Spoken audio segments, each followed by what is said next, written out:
En fonction du type de fente faciale de l'enfant, et nous vous rappelons qu'il existe plusieurs types de fentes, les structures de la bouche au niveau des lèvres, du palais ou encore du maxillaire supérieur vont être modifiées et les fonctions orofaciales peuvent être impactées. Mais les fonctions orofaciales, qu'est-ce que c'est exactement ? C'est en quelque sorte toutes les actions que l'on peut réaliser avec sa bouche, son nez, mais également l'ensemble de son visage. Nous pouvons regrouper ces fonctions orofaciales ainsi. Tout d'abord, la motricité et le tonus orofacial, qui englobe la capacité à réaliser les expressions faciales, la capacité à mobiliser les lèvres, les joues, la langue, le voile du palais, pour réaliser des actions comme boire à la paille, sourire, souffler ou encore articuler.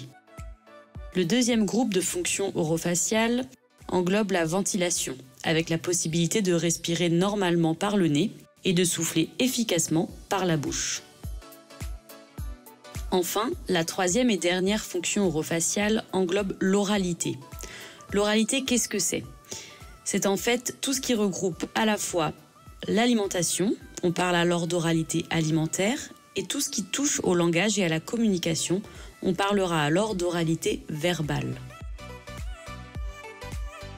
Si on s'intéresse à cette fonction qu'est l'oralité, on s'aperçoit alors que l'alimentation et le langage de l'enfant se développent de manière parallèle.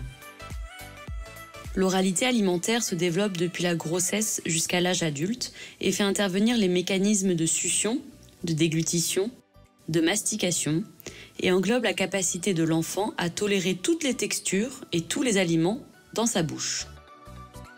L'oralité verbale, quant à elle, se développe de la naissance à l'âge adulte et correspond aux capacités de l'enfant à réaliser les premiers sons, les vocalises, les cris, puis de dire ses premiers mots, ses premières phrases en articulant de manière intelligible, avec une voix et un timbre de voix permettant à tout le monde de le comprendre. Ainsi, en orthophonie, voici les termes que vous entendrez ou rencontrerez pour décrire les difficultés en lien avec ces fonctions que nous venons de vous décrire.